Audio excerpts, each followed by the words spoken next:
Brain Kitty Podcast, episode 882. Yes. How are you? Mm-hmm. So good. I got to make it rhyme. So good. Yeah. Well, yeah, that sounds like I was like, oh wait, am I good? I know. Not really. Link's home today, suspended again, that guy. Susie? Mm-hmm. Get out of I should say Lincoln? Lincoln Elias Butler. Why? What did that young man do? He flushed an apple down the toilet at school. Okay, so when you hear that, what do you think? What do you picture? I go, well, his mom was flushing tampons down the toilet a few years ago, so that apple didn't fall far from the tree. Literally, when we were having a debate about it afterwards, he was like, what? I have had poops bigger than that apple. And I was like, we don't even flush wipes. And you know why we don't? Because of Sarah Louise teaching me about the old, what's it called? Sloshberg? Fatberg. Gosh, I love our podcast. See, anybody who says that we aren't changing lives over here. Changing And we're changing lives. our own. Even if it's our own, right? Sarah we can come around. informed me about the Fatberg, and I have not flushed a wipe since. Wow, look at you, Suze. I love this for you. But apparently the buck stops with me because that kid, because when you go in for breakfast at schools, you know, it's free. Yeah. It's free breakfast. Thank you, Democrats. Yes. But he doesn't need a breakfast. He shouldn't even be getting any. And I didn't know he was. But when you get it, you have to take an apple, which, thank you, Michelle Obama. Yeah. But he didn't want that apple. Okay? But why didn't you use a garbage can? Or put it in your lunch and bring it home. I'll eat it. Yeah. Okay. I feel like suspension shouldn't be the punishment. I feel like he should, if he wanted grew up to do what do they call that? No, manual labor. I do not.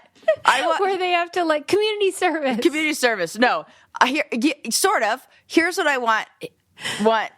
Yeah, I want a learning moment. So for Lincoln, yeah, it would be like, you're going to have to go and, I mean, if it were in my family, my mom would, you're going to have to write a book report on the plumbing, or janitors or something about something related to plumbing. It really upset me that it was edible, something that someone could eat, and he was just like, that really bothered me. Or food waste, or...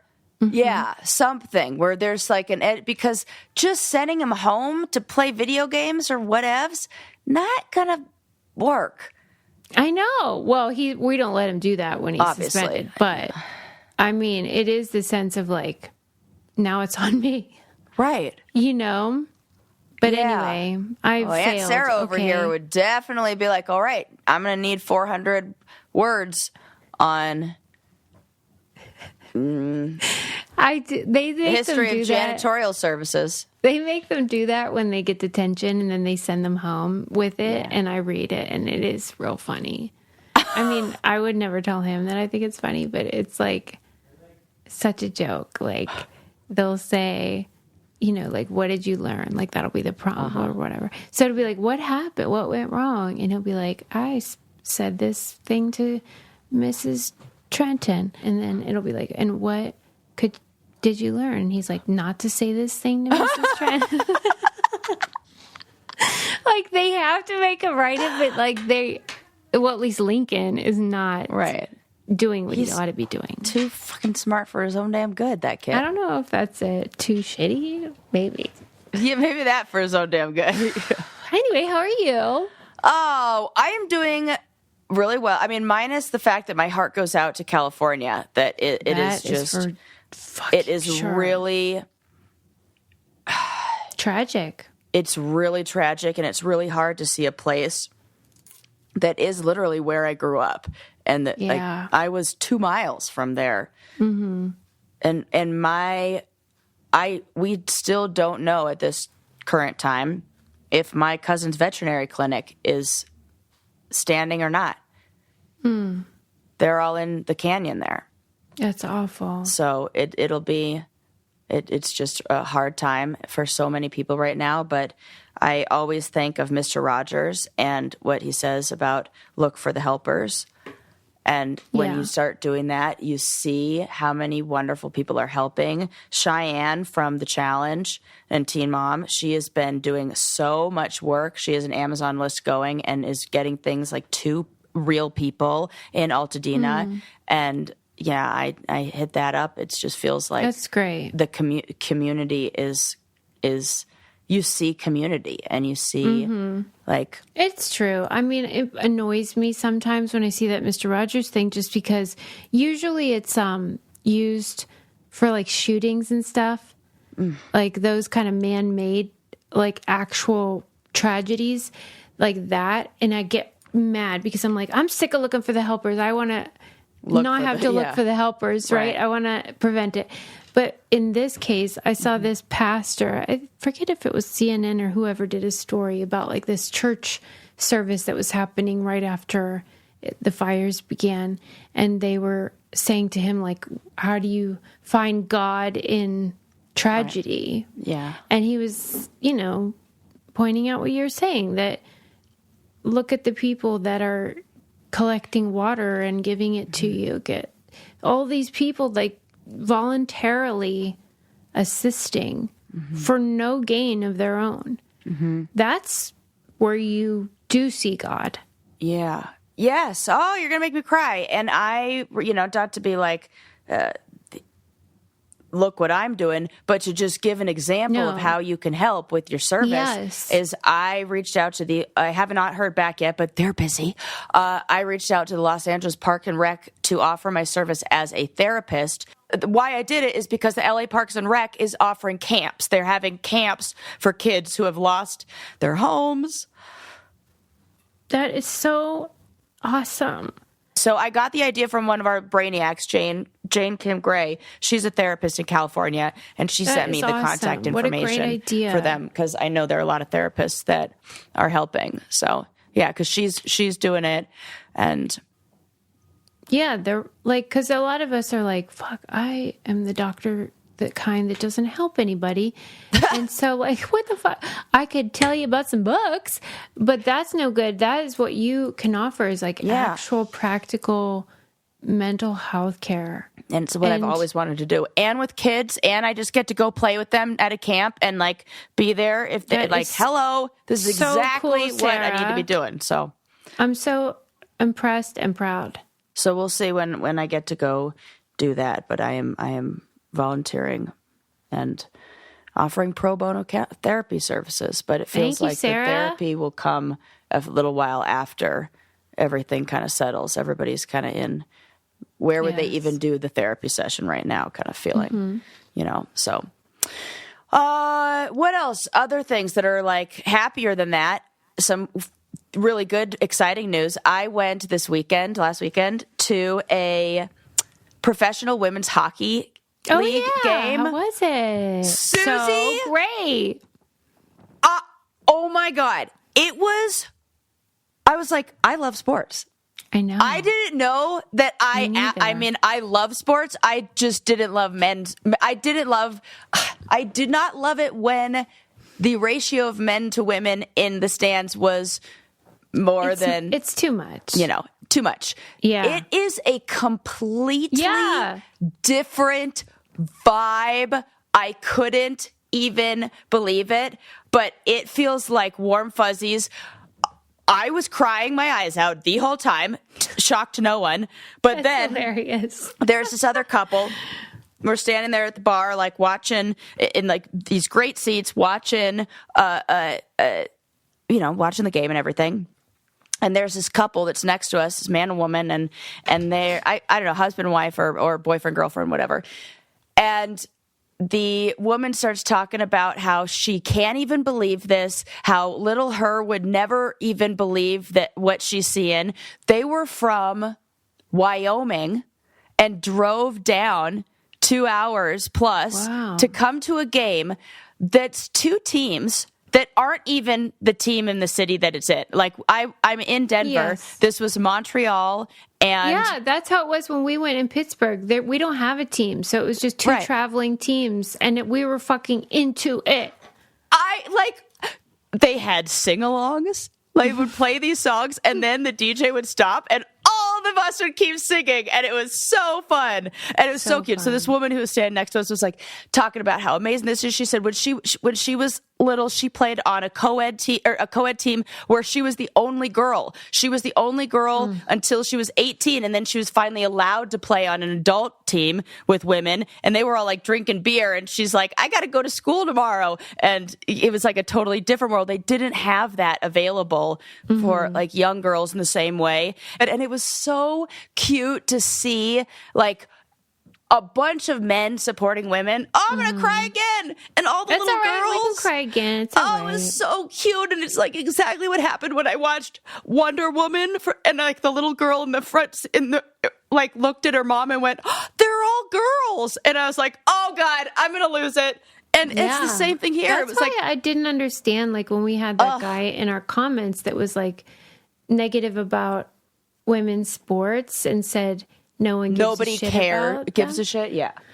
And I don't understand that because like I said to him, I understand like if you're not into it, but like what is the point of wanting other people not to be excited about it? Right. Because so many people feel like you and these girls and little kids, and they're like, holy crap, this is so fun. And why would you want to rob somebody of that? Have you? I can't imagine what the intention behind that is, especially when you have men's sports. Unless you just don't want women to be happy. Right. And then it feels like those are the same type of fucking dudes who complain that they can't get women. Yeah. And it's like, well, what nice thing have you ever said about them? You don't even like them. Recently, there was this guy who yucked my yum on a snowboard video. Why? He wrote, like, LOL, take a lesson. And I was like... That would really, really burn me up. Susie, it really did. And the thing that sucked is here's when I decided I had to do something, is I went riding the next day, and it was one of the shittiest days I had because I was in my head the whole time. Of course. And I was reading his message. So I messaged him, would you like to read the exchange we had? Yeah. Or would you like me to tell you the exchange we had? I thought you would like this. So here's what I said. And I went to his page. I said, I saw you have a daughter.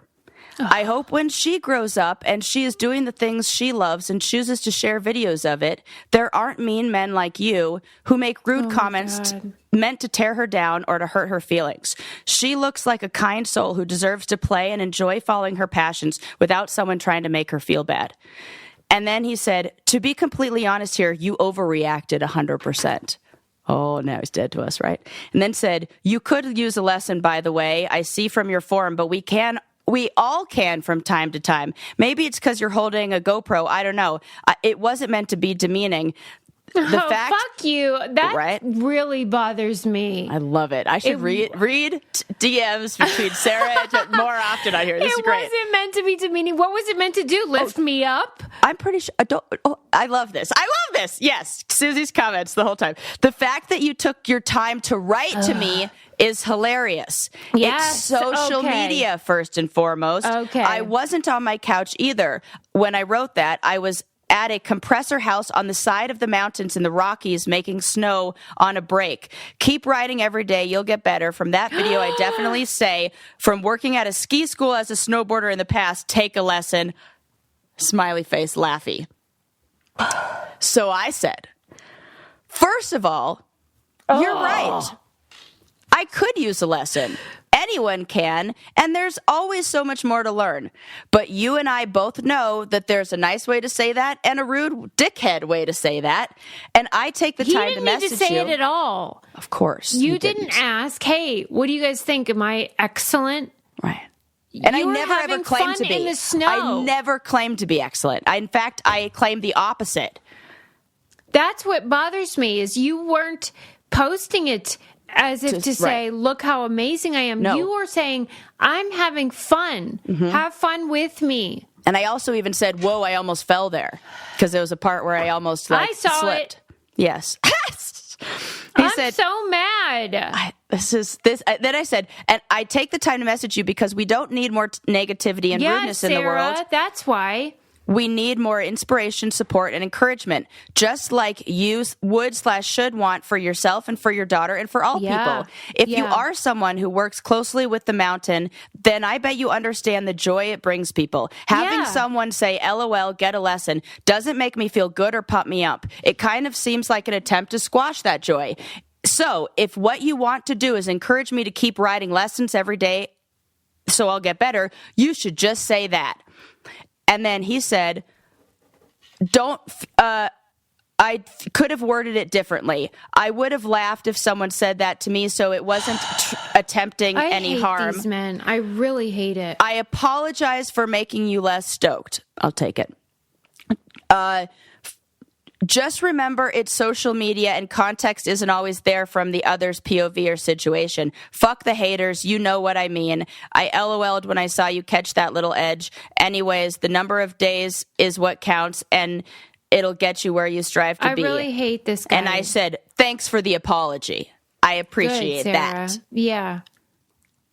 That was my interaction and exchange.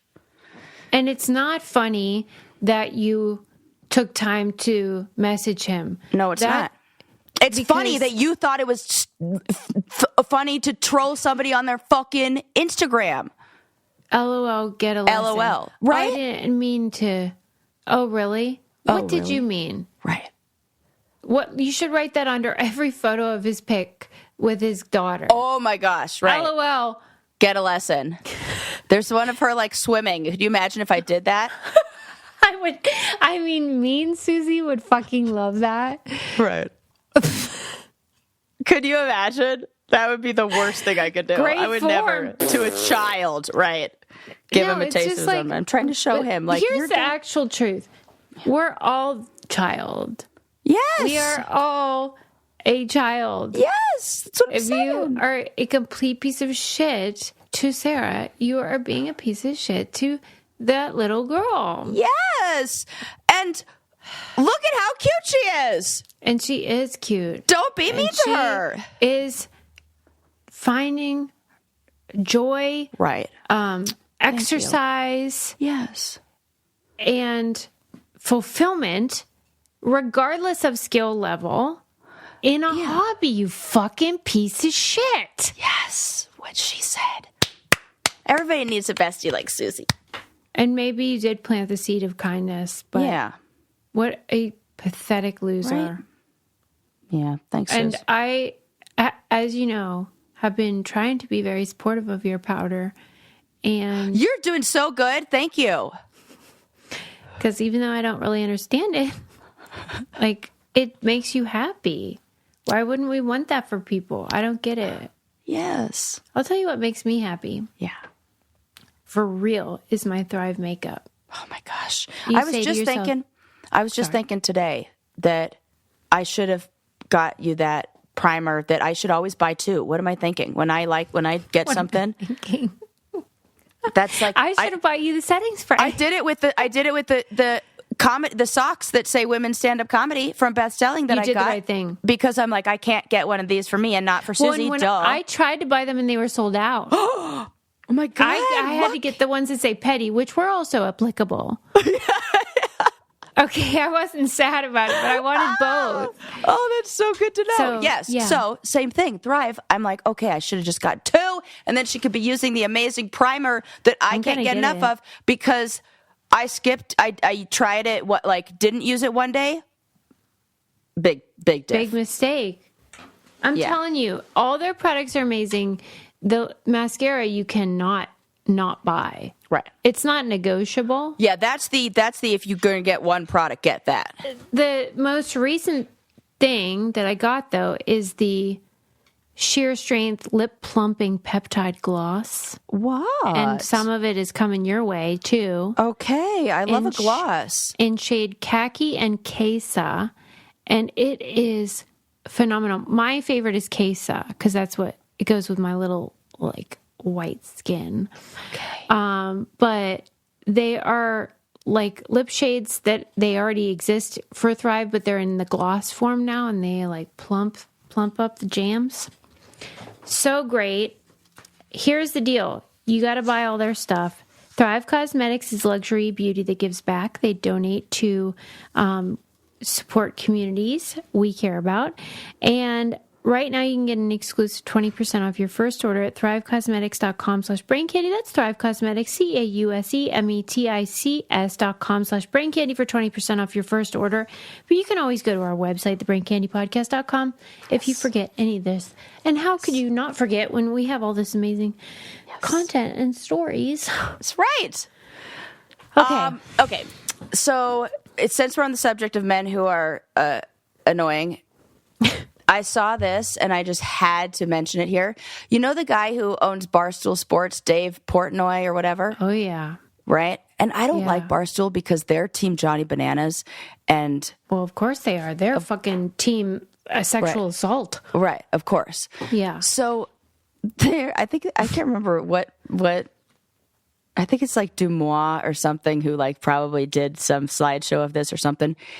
He stands on his tippy toes in every fucking photo he takes. It is so funny.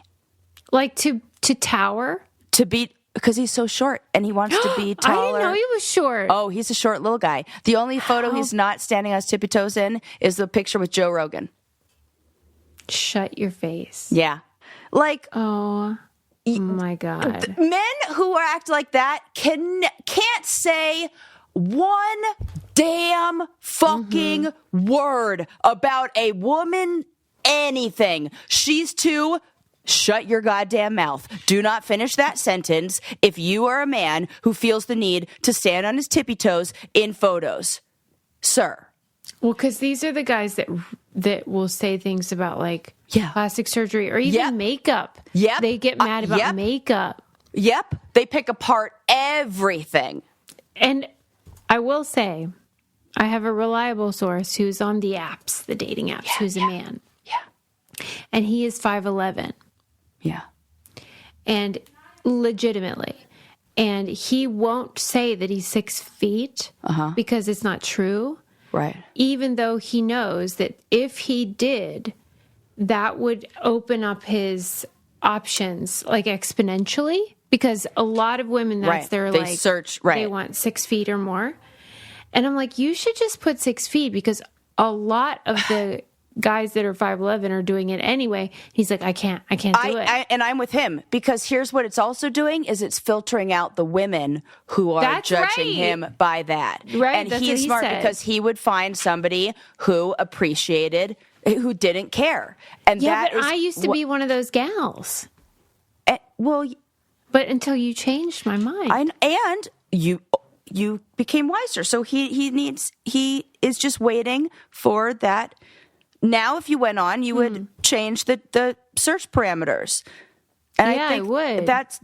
That's good. You want somebody who's at that place. You don't want somebody before they've realized the error of their ways. You want somebody afterwards. So oh, I try. No, you're right though, but that does suck. Yeah. Oh, absolutely. Mm-hmm. Well, in the same way, like I recognized when I went back on the apps like a few years ago that I could put up those kind of professional looking photos. Yeah. And I'm going to get a certain type of person. And they're going to want me to be that person. And so I'm like, no. I'm going to put up me in overalls with no makeup and curly hair.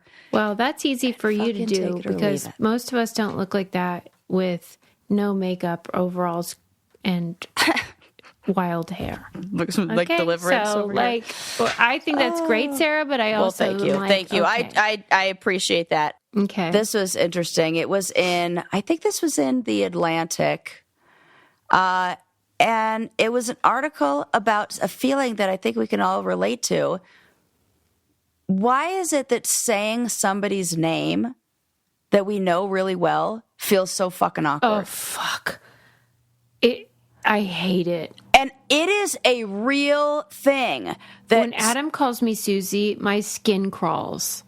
Even when you call me Sarah, in an Oh my email, gosh. I'm like, Wait, but what Am I about in on here? trouble? Because I always do it on here where I'm like, Sarah, I'm telling you well, what. that's blah, blah, blah. different. But it's like in tech when you like sign, if you like didn't write, there's like a Louise. different thing that you do where it's like serious, and I'm Totally. like, activated. I whatever this is, I'm scared, and I Okay, get it. do you have the answer in front of you? Well, I have what they've called it and what they've written for. So, Oh my God. the same person who wrote, what the fuck is that book? His name's Dale Carnegie. He wrote yeah. How to Win Friends and Influence People. Yeah. Is that it? Yes. So he Oh my God. explored this. And he believed that saying someone's name was like casting a magic spell. Yes. That it unlocked success, likability, and connection, but also can make you feel so vulnerable. Yeah. And this word If it's used by somebody who actually knows you deep inside. that's the mystery piece right there. Yeah. So the word is called alexanomia. Oh my God. And it's the awkward discomfort that some feel when addressing others by name, especially loved ones. Fucking hell. It's intense. So his view is that names were central to building trust and rapport. And They so are. avoiding I them love doing it. can lead My to signature trouble. move with servers. Yeah, that's what they say. They say in sales pitches, in conversation, like anybody trying to sell you something, they will Oh my use God. names. It signals intimacy. It can You wouldn't also believe what I've gotten by doing that. it can also signal authority. But there are other cultures where they will not even use the first name because it's such a it speaks to like such authority that even children like don't use that's why you use nicknames. That's why I use like mom and dad, because there's almost a level of authority there that feels like that's improper to use. And there's one part that I wanted to highlight in here that I think is kind of says it all. Oh, this is it. That the social meaning of names. So names in conversations aren't grammatically necessary. And because they're not grammatically necessary, when they're used, it signals to us that they carry a lot of weight. Yes. And so they signal closeness, disagreement, vulnerability, something Emphasis. something more important than what the subject matter is that you're talking about. So that social meaning, that not being grammatically necessary and then being in the sentence is the key, is like why it feels so weird. But they don't talk a lot about why it's just with people close to us. They just talk about it being like intimacy and authority. But why is it is, I get this it's anxiety. It's almost like it switches because it does. When a stranger uses it, Right. it signals like they are engaged and like you're important and they're like connecting with you. Yep. But when you become close with someone in real life, you use like shorthand, like, what do they call that? Terms of endearment. Yeah. Babe, honey. Yeah. Sweetie, whatever people may use. Or even just like a shortened version of your name or whatever. Suze. Yeah, Suze. Right. And so then when they use the full name, it signals like the opposite. Switches. Like almost like a distance or like a formality or intensity that is scary. Yeah. And I get this intense fear of saying, like this anxiety that comes up when I have to say somebody's name. And there are people who are close to me where I think all of a sudden that I'm going to forget their name too. Then it could be somebody, it's like my own family, where all of a sudden you're I going to forget their name? Or like, maybe not people that close, but it's like the one level outside of that where I have to practice in my head saying like, my friend Jessie, like when introducing her, I'll be like, I've done it with friends that I've known for a million years, but then I think, oh my, what if I say their name? What if I forget their name in this moment? Anxiety, and that like, anxiety then causes me to then say the wrong thing, and I it's so bizarre. I'm telling you though that I like never when a partner drops whatever it is, the nickname that you use as familiarity. Yeah. Like, you know how we always say bungle. Yeah. In my family. So bung or bungle. It's so silly. But if that is dropped and replaced with the actual Christian name. Oh, God. Then it's weighty. Very weighty. There's a lot not being said. Yes. It's a real thing. So this is a studied phenomenon. Like an acknowledgement that this is like your feelings about it are real. Yes, your feelings are real. It is a thing. It has a name. It does bum me out that your name is not nicknameable. I mean, yeah. Because there is no Sue's equivalent to Sarah. Right. I did, when I was in elementary school, my friend Ashley has... Yeah, because then it just gets longer. She called me Sarah, then it was Sarah Bear, then like Sarah, then All Sarah, I then have is Sarah Bear, Louise then and Barracuda. And then sometimes it's just, yeah, all right, Barracuda. Oh, my God. And we're like, how did we get here? But here we are. And Barracuda is longer than Sarah. Did you ever wish that you had a nickname? I mean, most people called me Rice. You were right. That's why that was so funny when you said that, because that is what people from my school called me. It became a nickname. That was my nickname. Rice was the nickname. Always. Wow. Rice. Yeah. It is a cute name. Yeah. And then there was I think Beethoven, the daughter had the name Rice. Sorry, I cut you off. Go ahead. No. I cut you off. I was trying to interrupt you because I was going to say people with last names that are one syllable. Yeah. It is almost like it's too tempting. It's too easy. Rice. I mean, come on. You can't not do it. Right. It's just, I'm so envious. So maybe you have something we don't, Sarah. I mean, and you get Suze and I get Rice. So it all evens out in the end. I wonder why I never called you Rice, though.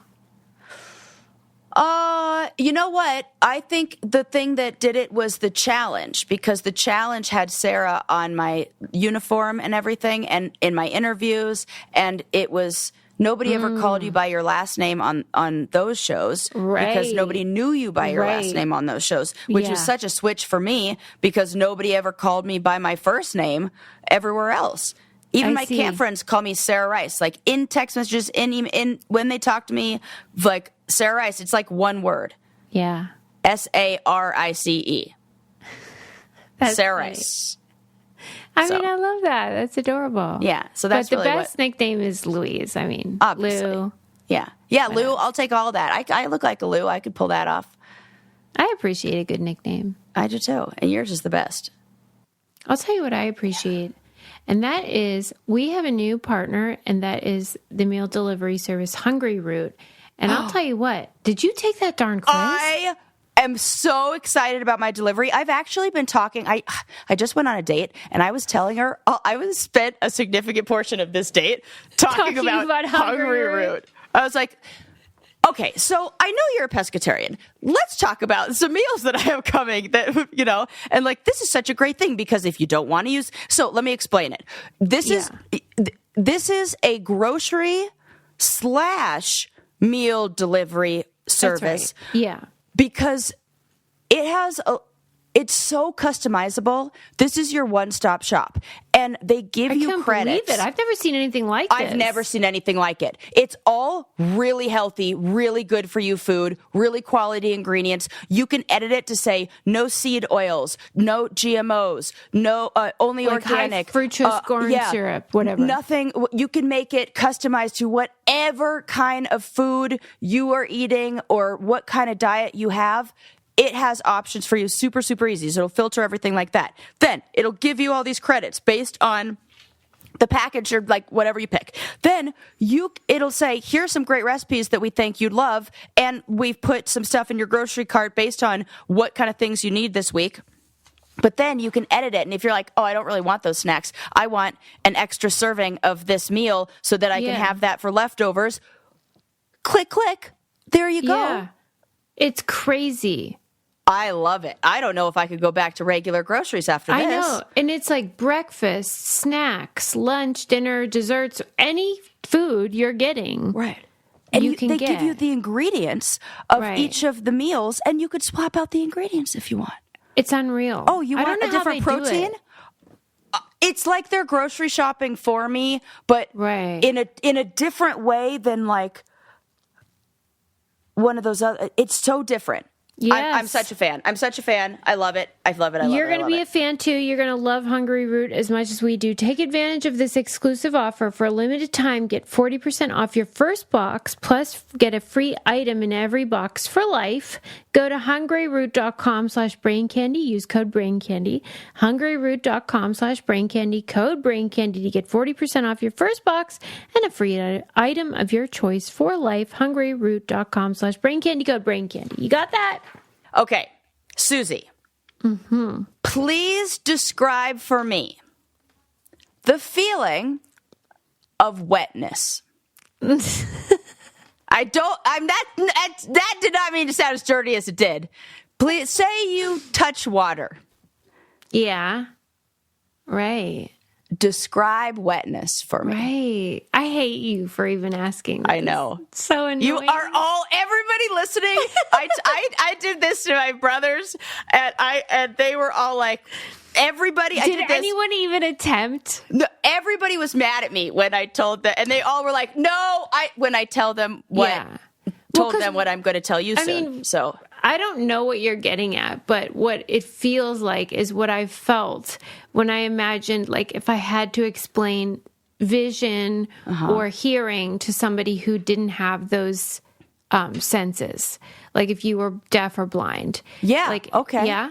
And this is touch. Okay. Yes. And so it's really no different. And it's horrifying that I have fucking no idea how to describe wetness. You would probably use more clues or more terms like it cold. Feels. There you go. That's the word I was going to say. It feels cold. It feels cold. hot. Well, I'll tell you, humans do not actually feel wetness. Yeah. But instead, we the perceive temperature. Wetness through other sensory inputs. I'll tell you, the pushback I got on that, on our walk, when everybody was like, no, I don't believe it. Wait, hang on a sec. And then they broke it down and we're like, oh, you're right. Yeah. Okay, besides temperature, what is the other thing that's like the liquidy part? Pressure. Yeah. Pressure and texture. So the way water moves texture. Or feels against the skin. So like fluid motion. Yeah, smooth. Right. It would be how the water moves. That contributes to the sensation. Then the other thing you feel is skin stretch and vibration. So water moves across, basically your skin has like trigger mechanoreceptors that detect slight changes in pressure and motion. Yeah. Like we could feel wind, stuff like that. That is it. It is vibration, pressure and texture, and temperature. We do not have, because when and I am so excited that I really was expecting pushback on this, because that's what I got on my walk with my family. And I was like, okay, I got to come with the facts, because what if Susie says, Sarah, I don't believe you. How do we even know that humans don't feel wetness? So I wrote down, Susie will say, how do we know humans don't experience wetness? I just put that up there just in case. And so I said, don't worry, I have the information. So scientists, researchers, have conducted experiments where they'll expose participants to different conditions where they'll touch materials at temperatures that match their temperature of their body, and they can't feel it, basically. You could feel pressure, but if you make the exactly. Right. People can't differentiate between like wet the hairs or dry. Might move. Right. Yeah. But yeah. Touching an object that's cold and smooth, like metal, will feel wet even when it's dry, because it shares similar temperature and like tactile qualities with water. Yeah. I totally get it.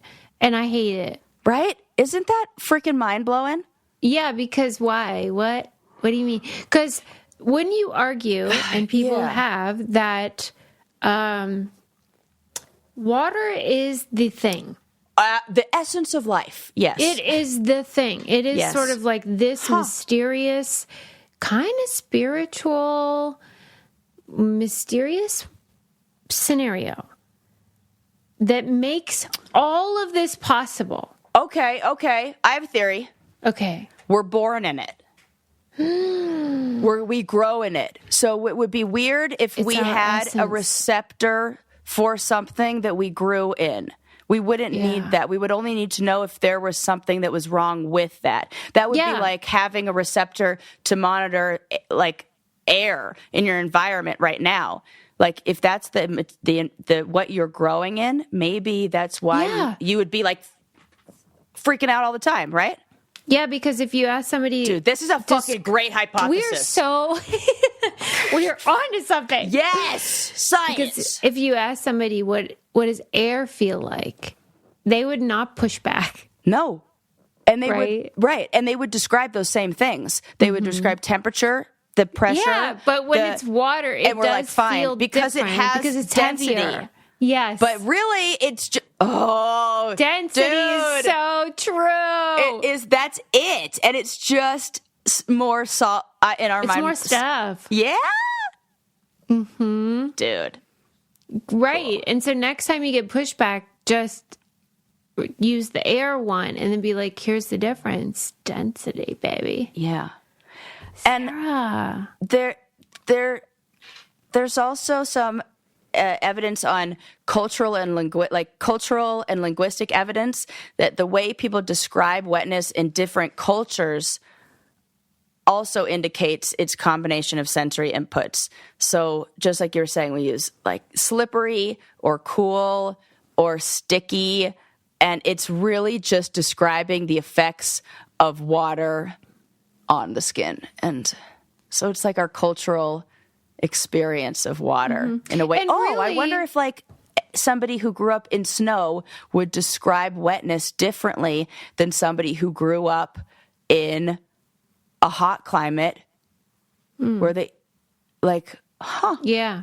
They Yeah, would. maybe the You snow absolutely people would. have a greater sense of that. Hard Don't to you know think? unless you were a fishing culture where it was, or maybe like everything's wet when you're like where my mom lives in Costa Rica, everything's wet all the time. There's no like, the idea of dry is probably hard for them. Mm-hmm. Yeah. Because like everything's always a little bit damp. But I mean, really, if you said describe what it feels like when you touch corduroy, like there's the descriptors are similar because they rely on like texture, you know, as you say, density, things, and temperature even. Right. It's just that we don't perceive it with water. Right.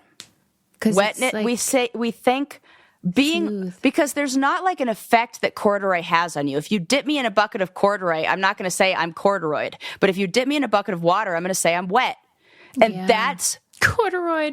Right. There's not a leftover like something on you, you know? So we feel like we want to describe we want to provide a descriptive word for a change of state, a change of like. Okay, what's that? What's that? Yeah. Because that is What right. is that? Because corduroy doesn't change your state. You're still dry. Right. Right. If we're accepting that there's these only what are there only two states? Wet and dry. Right. Okay. Well then, yeah. Only water does that weird thing, and so then it's in this other liminal state. Right. I mean, not a lot of us are jumping into like puddles of milk, so it's hard to say like we just have this idea of liquid creating, like sticking to us feeling weird. Right. Us, and it's really just that water sticks, like water sticks to our body in a weird way. Like, I wonder how animals that have really, really dense fur perceive wetness. Yeah, right. Because like it's an like otter, corduroy. it's like corduroy. That's what I'm thinking. Yeah. That it doesn't even touch their skin. Yeah. Oh, dude, it's blowing my That's mind so even weird. more as we unpack this. Yeah. And I mean, I think it's a fun one. Oh, there's one more fact on there that I learned that I also have in my notes. Oh, this is great. What is the average number of legs of creatures on this planet, animals on this planet? 3? That is what most of them guessed. 3 is an excellent guess because you'd think it's like 7, worms, 10? worms, or Oh, but then there's millipedes and stuff. yes. Okay, so then it's like what, 74? The actual answer is 0.01. Not even like technically like 0 legs is the average because That's disgusting. so gross. Are you ready for this? These tiny legless worms called nematodes make up 80% of all individual animals on Earth. And their sheer number dramatically skews the average leg count. I'm really mad. That feels I know you like okay, so there's mean, median, mode. Yeah, yes, totally. What's the one that's like an outlier? Is there a name for that? Well, whatever the outlier is, I want it out. Like, what if those guys weren't considered? The mean is the one that occurs the most often. The median is the one that's right in the middle. Is this and a the mode situation? Is the mode is one that occurs the average. The mean is the average. Mean is the average. Mode is the one that occurs the most, and the median is the middle. And this is yeah. Yes. Okay. Yes. So what? Usually, take those out. These guys. Usually you would. Oh, I see. Like all if you that got rid of all. If you got rid of all of that animal. Oh, that's right. Good question. Then but that is 80% of all individual animals on Earth. So then the answer is probably like 107. Right, because all those like millipedes are like the ones that have a bunch of legs. That skews things in the other direction. That's right. It's because it says you might expect like 2 or 4 or 6 to be the answer, but statistical averages heavily influenced. I would have guessed 3 was my first guess, and then 1 Sarah. was my second guess. Wow. Because I knew it was going to be something weird. And then when they Sarah, said 0.01, that never would have occurred to me. Like, fucking oh my worms? God, worms? I didn't even know of nematodes. Now I know that there are 80% of individual animals on Earth. What? Okay. So there's some fun facts. Nematodes? Yeah. That's disgusting. What are they, microscopic? Yeah, they're they're teeny tiny. I don't know if they're microscopic, but they're just like tiny legless worms. Another interesting one was asking, like doing the same kind of question with eyeballs, like what's the average number of eyes? And I didn't have the answer to that, but I do know that starfish have an eye at the end of each of their arms. Or something that is like an eye. We don't know the average, but we do know that starfish are disgusting. And that they're probably skewing the average because there are a ton of them, and they got 5 arms or 5 eyes. I'm sick of the skewers. Right. Mm-hmm. I am. I'm sick of it. I just want to know like the legit, Yeah. I'll give you one more that is shocking, and I can't believe it's real.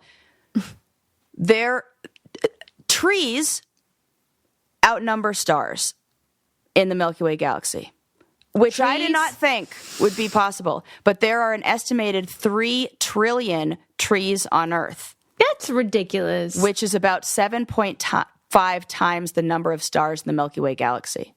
I think somebody lied. I thought so too. There's no way there's 7 trillion trees. That's a lot of do you know how many trillion is? I mean, I would imagine 100 billions. But you know how like if you try to spend $1 trillion, is it 100 billions or is it like Isn't it? Yeah. Okay, good. That's how math works. I didn't know how. Or like 1,000 billion. That's what I was wondering. I was like, is it 1,000? But then I'm like, it's 1,000 billion. or is it 1,000,000 billions? Stop saying that. Right. I hear what you're saying. Like, I don't know when we add the extra zero. Like when, oh, I don't like because it wouldn't be like 1,100,000,000 and something million. It's 1,000 billion. It's 1,000 billion. Okay, ask whoever you ask. How many billions is a trillion? Billions? How many billions is I think I'm right. 1,000. 1,000 billion.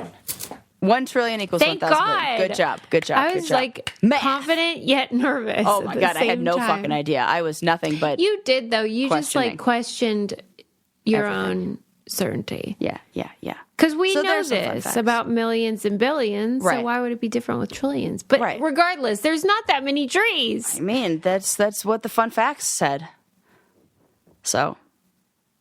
If you put that in the fun fact machine in your hand, if you said how many trees are on Earth, do you think it would say that how same many number? trees are on Earth? Not on Esther. I can't spell. It says, according to a 2015 study published in Nature, there are an estimated 3.4 trillion trees on Earth. That is too many trillions. This number is far higher than previous estimates, but it highlights the vast number of trees across forests, grasslands, and urban areas worldwide. However, about 15 billion trees are lost annually due to deforestation, agriculture, and other human activities. Well, you know what? I can't even be upset anymore about that because we got a lot to lose. Susie's like, burn, baby, burn. Drill, baby, drill. Is chop, baby, chop. Ridiculous number of trees. Holy crap. It's like, man, we got a tree infestation. Better start cutting some of those down. Yeah, I mean, God, that's an abundance of trees. Yes, it is, Sarah. Good job. Yeah. Thanks, Sus. Yeah. I knew I had some facts for you today. Okay. If I told you that your favorite candy, even though this is nobody's fucking favorite candy, could possibly kill you, would you keep eating it? No. Yeah, I wouldn't either. Well, if you are a lover of black licorice, then this is you. Who are these people? That's what I said. I said, who actually likes this shit? But apparently some people do. My son does. I don't want to talk about it. What? I don't buy it, but he likes black licorice. Oh my goodness. That's embarrassed. Crazy. Make him some stuff with fennel or something. I don't know who I was talking to, but they told me that one of their relatives died from eating too much black licorice. And I was like, you are full of shit. That cannot be a real thing. So I had to look it up. Yeah. Turns out black licorice contains this compound called glycyrrhizin, glycyrrhizin. It's this compound that causes serious health issues when consumed in large quantities. But here's the thing. The quantity is not even that fucking large. Yeah, so that's what I want to know. How much do you think you would have to, it would be like a lot? Like I'll tell you, it's pounds? like measured in ounces. That's how little. That's nuts. I know. Would you be surprised at 2 ounces per day for just 2 weeks? Yeah, I would be surprised. We're talking low potassium levels, hypokalemia, which leads to muscle weakness and heart irregularities, high blood pressure and abnormal heart rhythms, and potential for heart failure or serious complications if you have any pre-existing condition or if you're over 40. Not only that, but it is banned and restricted in other countries. Black licorice? Why the hell are we still in a lot of countries? It is not in some European countries, not in the United States, but that's crazy. Isn't that wild? And they should at least put a warning on them. There's I don't even think there's a warning on the things. Wow. Maybe they feel like you have it coming because it's so gross. Like, yeah, and what's like wrong we're with telling you, we call black licorice, like death candy. Right. And like if you have that bad of taste, then maybe you had it coming. Right. Lincoln better look out. I'm going to tell him. Yeah. 2 ounces per day. I don't know how much 2 ounces are you telling me it's 2 ounces of like the Twizzlers? It can't be that. There's got to be like it's got to be like these concentrated whatever it is. It says eating just 2 ounces per day, and they really do mean eating just like black licorice. That's like, nuts. That's totally I'm surprised nuts. more people don't RIP from this. Me too. That shows you how fucking bad black licorice is, because nobody's like, oh, I want to eat this every day for 2 weeks. No, it's no problem because nobody's eating it that much. We're like, okay, I'll have it one time in a jelly bean, and then I'm like, well, give me the other one. It's so gross. Yeah. All right, Sarah, thank you for sharing. This is a PSA, really. It really is. I'm like letting the people know. So if you've lost a loved one to black licorice, write in. Let us know. But just know they had it coming. All right, people. We did it. I don't know what we talked about, but oh my God, I talked about everything. Mostly like being angry at dudes for writing messages on our Twitter or and women's Instagram. Sports rock. Women's sports are the best. Mm-hmm. Boys drool, girls rule. The end. See ya. Bye.